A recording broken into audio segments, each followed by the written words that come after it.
Bem, aqui estamos para mais um vídeo Pergunte ao Pastor e hoje a pergunta é a seguinte: tenho dúvida quanto ao divórcio. Por exemplo, uma pessoa se casa quando muito jovem e o casamento não dá certo, se divorcia por ter errado e se arrepende. Se essa pessoa se relacionar com outra pessoa e se casar, os dois estarão errados, de acordo com o que diz na Bíblia. Realmente o divórcio é uma realidade que nós estamos vivendo em nossos dias, mas não é somente uma realidade dos nossos dias. A Bíblia já falava sobre o divórcio. E hoje vamos então abrir a palavra de Deus e vermos qual a relação entre a Bíblia e o divórcio.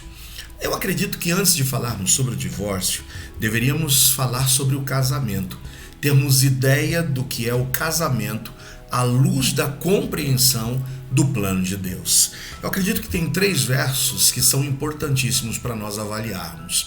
Primeiro são as palavras de Deus, quando Deus institui o matrimônio, o casamento. Depois veremos a opinião de Jesus e também o que Paulo diz a respeito.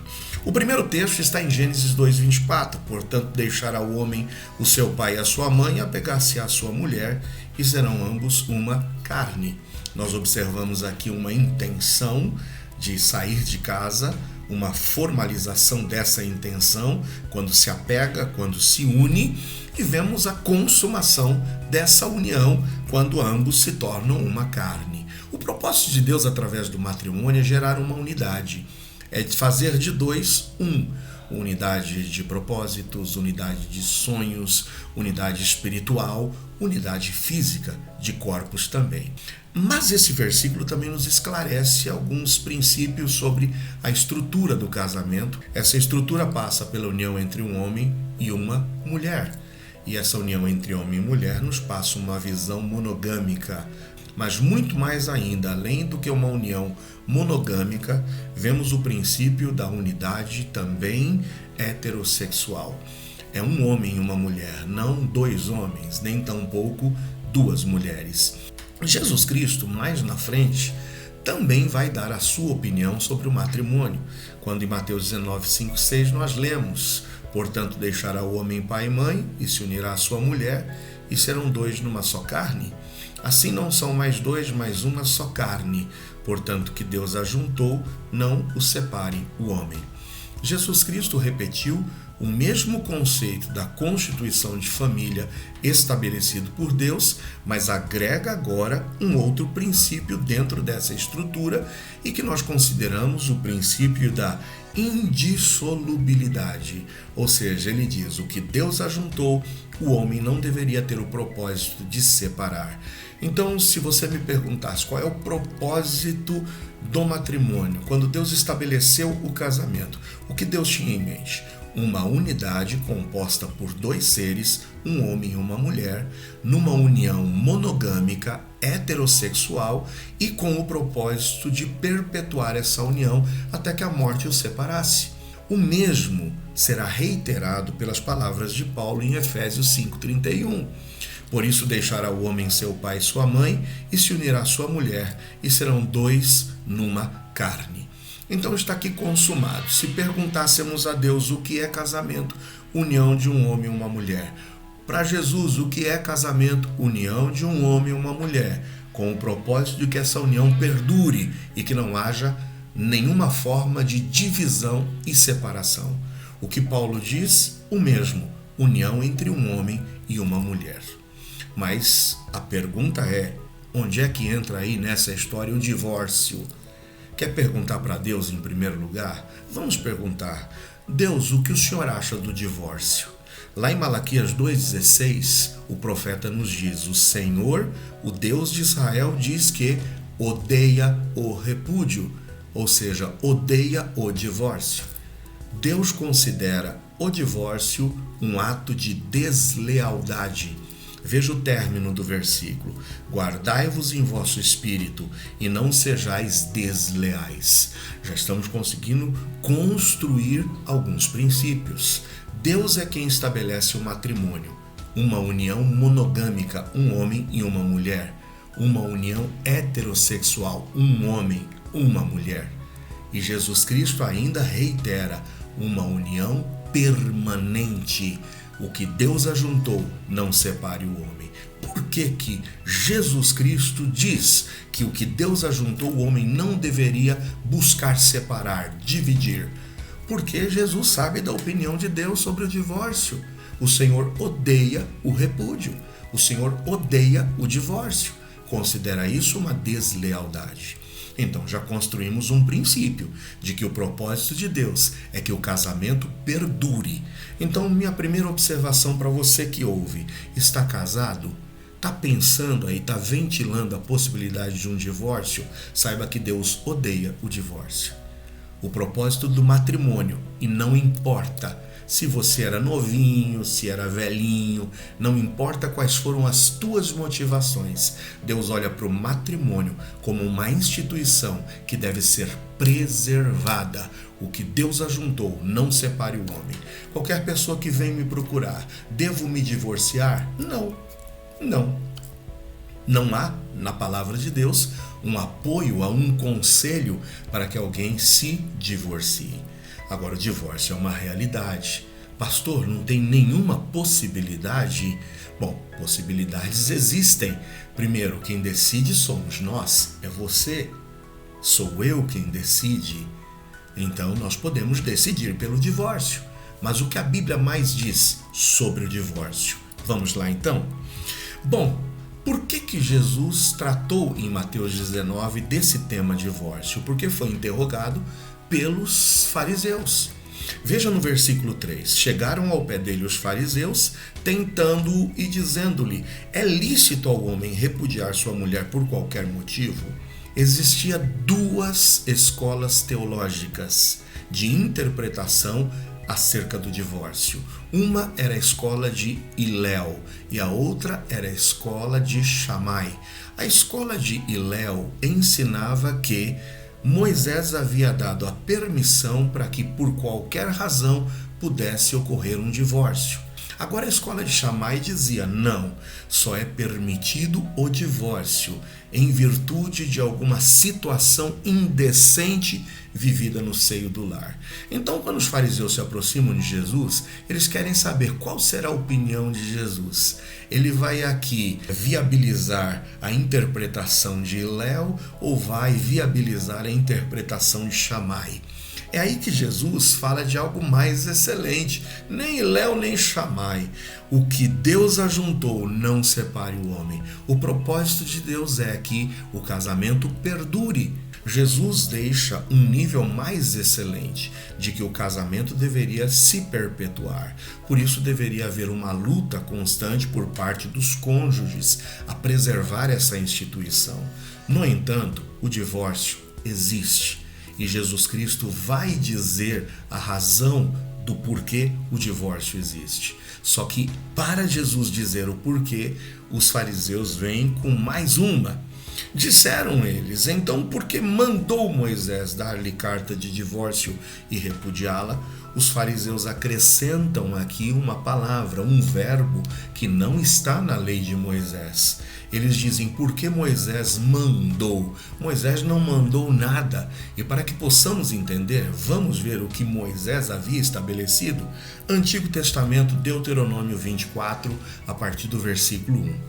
Quando um homem tomar uma mulher e se casar com ela, então será que, se não achar graça em seus olhos, por nela encontrar coisa indecente, os de Hilel estavam dizendo que era qualquer coisa, se não achar graça em seus olhos, ponto.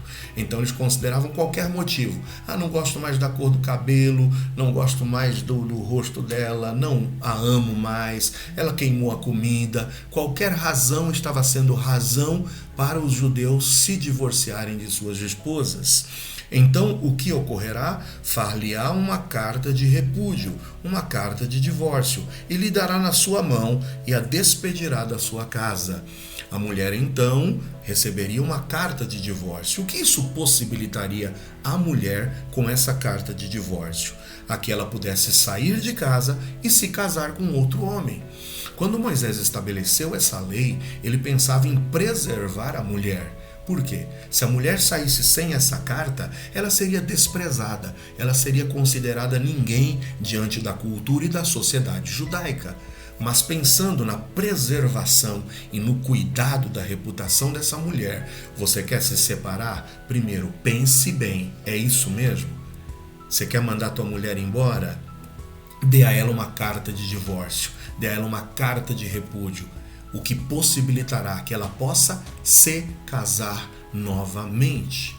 Agora, olha que interessante, como a decisão deveria ser bem pensada pelo homem.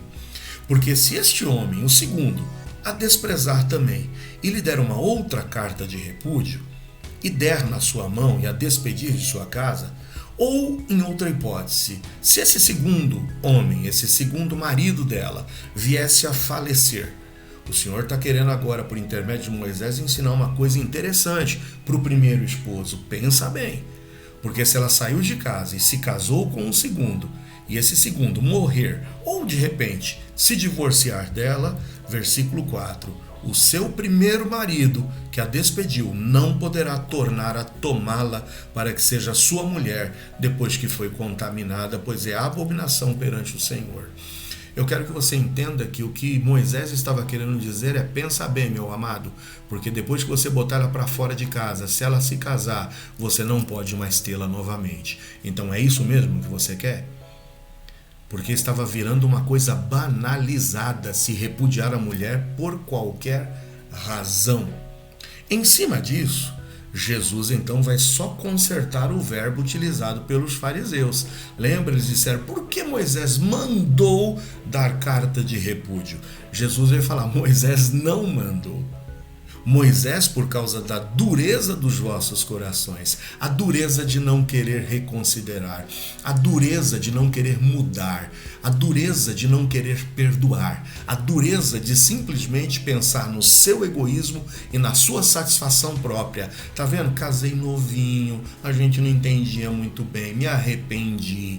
Então hoje são as várias desculpas que são dadas, incompatibilidade de gênios, sabe? Tomei a decisão e a decisão não havia sido bem tomada. Então hoje nós vemos pessoas destruindo casamentos por qualquer motivo. Jesus então disse: por causa da dureza dos corações, vos permitiu. Permitir é diferente de mandar. Ele não mandou, ele permitiu. Mas ao princípio não foi assim. Ou seja, Jesus reitera mais uma vez de que ao princípio não foi assim, porque o desejo de Deus era que o que ele ajuntou, que o homem não separasse. Então nós já temos uma posição. O Senhor abomina o divórcio, mas o divórcio era uma possibilidade na cultura judaica e o divórcio é uma possibilidade hoje nos nossos dias também. Deus aprova? Deus vai continuar dizendo: eu odeio o divórcio. O Senhor jamais vai falar, sabe, dar uma ordem para que você se divorcie. E nenhum pastor em sã consciência irá orientar alguém a que se divorcie. Mas a decisão cabe a cada um. Cabe a cada um. Cada caso é um caso. Cada casamento vive uma história. Agora, há hoje ainda uma permissão. Eu não estou dizendo que Deus manda, mas da mesma forma a gente poderia dizer hoje que, como Moisés, pela dureza dos corações, permitiu o divórcio, há hoje também permissão para o divórcio. É agora que nós entramos num momento polêmico, no momento em que eu digo para vocês: não há uniformidade de pensamento. Se você perguntar, existem várias formas de pensamentos entre os pastores e entre as denominações. Até mesmo dentro de uma denominação. No nosso caso, somos batistas bíblicos. Até mesmo entre nós, a divergência entre pensamentos de pastores. O que eu vou apresentar para vocês agora são as várias interpretações e eu vou me posicionar em uma delas. Isso não quer dizer que o pastor Joel está 100% certo, como também ninguém está 100% certo e correto nessas interpretações. Nós temos que assumir uma posição, não podemos ficar em cima do muro e nós precisamos avaliar cada caso em particular. Mas o que eu apresentarei para vocês hoje é o que é chamado de cláusulas de exceção. Quando é que o Senhor permite um divórcio? E eu estou falando para você que conhece a Cristo como Salvador, você que teme ao Senhor, você que tem conhecimento da vontade de Deus, eu quero te dizer, o Senhor instituiu o matrimônio e o Senhor odeia o divórcio. Ponto final. Está pensando, ventilando isso? Você precisa, em nome de Jesus, eliminar essa palavra do seu vocabulário. Agora, cada um vive uma realidade, e é isso que nós vamos avaliar a partir de agora. Existe, pastor, cláusula de exceção, existe a possibilidade de um divórcio. O que a Bíblia fala sobre cláusulas de exceção? Uma primeira cláusula compreendida, e o que eu vou dizer para vocês, e o que eu vou apresentar, é o que eu creio, é o que nós defendemos na nossa Igreja Batista Bíblica de Embu-Guaçu. Eu sei que em virtude desse posicionamento, muitas pessoas podem olhar com maus olhos, mas é a posição que nós assumimos e, como eu disse a vocês, ocorrerá e haverá divergências. Mas a questão da imoralidade é uma das cláusulas de exceção segundo uma linha interpretativa da palavra de Deus. O que seria isso? Jesus continua dizendo, olha, por causa da dureza, Moisés lá permitiu a que você repudiasse a sua mulher, mas no princípio não foi assim. Eu, porém, vos digo, que qualquer que repudiar sua mulher, não sendo por causa de fornicação, e casar com outra, comete adultério, e o que casar com a repudiada também comete adultério. Jesus então agora vai estabelecer um padrão, e não podemos esquecer, quero que você tenha em mente, que quando os fariseus se aproximaram de Jesus, lhe perguntando acerca do repúdio, eles vieram com a lei de Moisés na mão. Nós precisamos saber que eles estavam avaliando a lei de Moisés em Deuteronômio 24. Portanto, nós não podemos desvencilhar a lei de Deuteronômio 24.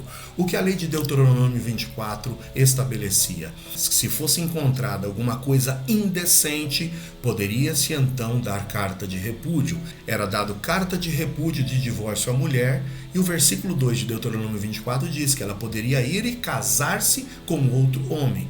A lei autorizava o divórcio com vistas a um novo casamento. Então, quando Jesus está aqui estabelecendo essa relação, ele está dizendo, olha, eu estou padronizando que o novo casamento só é possível agora por essa situação. Qualquer que repudiar sua mulher, se não for por causa de fornicação, comete adultério. Agora, se for por fornicação, dê-lhe carta de repúdio e está liberado, autorizado para um novo matrimônio. Essa é uma visão interpretativa. A visão de que, quando ocorre uma infidelidade, quando ocorre uma traição, quando ocorre uma fornicação, e a palavra fornicação vem da palavra grega porné, é uma imoralidade, uma relação sexual ilícita. Quando ocorre isso, está sendo dada a permissão para um divórcio e também se contrair um novo matrimônio. Essa é uma linha de interpretação, mais uma vez. Segunda linha de interpretação é que esse texto não trata de matrimônio propriamente dito, mas segundo a cultura judaica existia um período pré-matrimonial. E aqui esse texto estaria falando justamente sobre esse contrato pré-nupcial, quando comparado à nossa cultura ocidental e que nós chamamos noivado. Então, se ocorrer uma infidelidade, uma imoralidade, uma fornicação durante o noivado, é dada a possibilidade de se romper esse vínculo, esse contrato pré-nupcial. Essa é uma segunda interpretação. Portanto, só seria possível romper se fosse durante o nosso noivado, dentro da nossa cultura ocidental. E há uma terceira linha de interpretação, aquela que diz que não, sim, realmente, a palavra fornicação, ela não é propriamente dita a palavra adequada para adultério, mas inclui qualquer pecado sexual, prostituição, imoralidade e também o adultério. Então, em vistas disso, ok, é dada a permissão para o divórcio, só que não é dada a permissão para um novo casamento. Então nós temos diante desse texto três interpretações possíveis. Esse texto se trata de um contrato pré-nupcial, portanto, só é possível o rompimento se for durante o noivado. Segunda interpretação, Esse texto trata sim de uma possibilidade de imoralidade dentro do casamento, um adultério, uma traição, e que dá a você a possibilidade de você se divorciar. No entanto, o texto não diz que você pode se casar de novo. Terceira linha de interpretação. O texto trata sim de um pecado sexual, de uma imoralidade, de uma traição, de um adultério, e você pode se divorciar. Pode, é permitido se divorciar. E como a lei de Moisés estabelecia que, em havendo a carta de repúdio, a pessoa estaria livre para um novo matrimônio, portanto, admite-se então que estaria lícito um novo matrimônio. Essa é a terceira interpretação e é na qual nós nos apegamos. Mas tudo isso em virtude de quê? Dureza do coração. Porque o perdão sobressai, o perdão deveria ser buscado, a restauração deveria ser buscada. Isso é reiterado por Jesus nos dois textos de Mateus, tanto em Mateus 19 como em Mateus 5,32. Eu, porém, vos digo que qualquer que repudiar sua mulher, a não ser por causa de fornicação, faz que ela cometa adultério, e qualquer casar com a repudiada comete adultério. Portanto, claramente, nós vemos que a única possibilidade é essa fornicação, essa relação sexual ilícita, essa traição, esse adultério, essa situação realmente de deslealdade dentro do matrimônio. Ok? Há uma permissão, e o que é chamado de cláusula de exceção. Vamos agora seguindo adiante, vamos agora para um texto da carta que Paulo escreveu aos Coríntios, onde há, segundo a interpretação de muitos, a segunda cláusula de exceção ao divórcio. E se alguma mulher tem marido descrente e ele consente em habitar com ela, não o deixe. O que estava ocorrendo aqui? Algumas pessoas estavam se convertendo. E dentro do matrimônio, o marido se convertia e às vezes a mulher não. Às vezes a mulher se convertia e o marido não. E alguns deles estavam querendo usar isso como um subterfúgio para se separar. Para dizer, olha, eu quero servir ao Senhor agora, minha esposa não, ela não quer saber de Deus, então eu vou me separar dela para poder servir ao Senhor. Mas Paulo está dizendo não. Se o descrente consente em conviver, conviva. 14, porque o marido descrente é santificado pela mulher e a mulher descrente é santificada pelo marido. De outra sorte, os vossos filhos seriam imundos, mas agora são santos. Para que se separar? Você é cristão, continue orando, intercedendo por seu lar, lutando, se colocando aos pés do Senhor, orando, aguardando a salvação que pode vir também sobre o seu marido. Lembra daquela promessa maravilhosa de Atos 16:31? Crê no Senhor Jesus, será salvo tu e a tua casa, por teu testemunho, por tuas orações. O teu esposo pode ser ganho para Cristo, ou a sua esposa pode ser ganha para Cristo. Então não é se separar, não. Só que agora vem uma exceção. Mas, versículo 15, se o descrente se apartar, aparte-se, porque nesse caso o irmão ou irmã não está sujeito à servidão, mas Deus chamou-nos para a paz. Aparentemente o que Paulo diz é o seguinte: você que é crente não deve buscar a separação do descrente. Siga adiante, orando e intercedendo, santificando o seu lar, buscando instruir os seus filhos. Agora, se é o descrente que quer ir embora e quer te abandonar, deixa. Você não estaria, então, sujeito a essa servidão. E o que entendemos por essa servidão? Por esse acordo, por esse vínculo. Você não deve ficar sendo servo desse vínculo. Então, portanto, se Paulo aparentemente estaria dizendo e permitindo que ocorresse essa separação, aceitamos que seria também, de igual forma, aceitar um novo matrimônio. Essa é a interpretação que nós também nos abraçamos e nós tomamos. Pastor Joel, vocês estão certos? É o que nós interpretamos. Respeitamos os que pensam diferente e esperamos dos que pensam diferente respeito também por nossos pensamentos. Nisso tudo, como eu concluiria? Pensa bem antes de casar. Casamento é coisa séria. Casamento para Deus é para toda a vida. Não importa a sua idade, não importa a sua crença, não importa a sua classe social. O que importa é saber que o Senhor instituiu o matrimônio e o Senhor honra o matrimônio. Deus vê no matrimônio uma das relações que podem ser utilizadas para expressar e para ilustrar a relação entre Jesus e a sua igreja. Jesus jamais seria desleal com a sua igreja. Jesus jamais seria desleal com a sua esposa. E por isso nós devemos amar as nossas esposas como Jesus amou a sua igreja. E vocês, esposas, devem honrar aos seus esposos, da mesma forma que nós, como igreja, devemos honrar a Jesus Cristo. Para Deus, matrimônio é uma unidade, e uma unidade que não deve ser rompida. Deus odeia o divórcio. Deus encara o divórcio como uma deslealdade. No entanto, o divórcio está aí, é uma realidade. Se você já errou na sua vida, se você já se casou pela segunda, terceira ou mais vezes, o que o Senhor pede para você agora é que você, com a graça dele derramada sobre a sua vida, assuma hoje uma postura diante dele e diante do seu cônjuge de viver com ele até que a morte o separe. A não ficar mais arriscando, não ficar mais investindo, não ficar mais brincando de matrimônio, mas que haja não dureza nos seus corações, mas haja sim compreensão dentro dos seus corações, de estarem sujeitos a essa graça perdoadora de Deus. O ato divórcio é abominado por Deus, mas Deus ama ao divorciado. Deus te ama e deseja que você viva uma vida em íntima comunhão com Ele. Da mesma forma que o ato divórcio é um ato que o Senhor abomina, mas perdoa. O ato recasamento, fora dessas circunstâncias de cláusulas de exceção, também é um ato que entristece a Deus, é um ato que pode ser perdoado por Deus, se você assumir o compromisso de honrar a esse matrimônio, de honrar essa família e de seguir os preceitos de Deus até que a morte os separe. Que Deus te abençoe, que Deus me abençoe, na realidade, que Deus nos abençoe e abençoe as nossas famílias. Em nome de Jesus.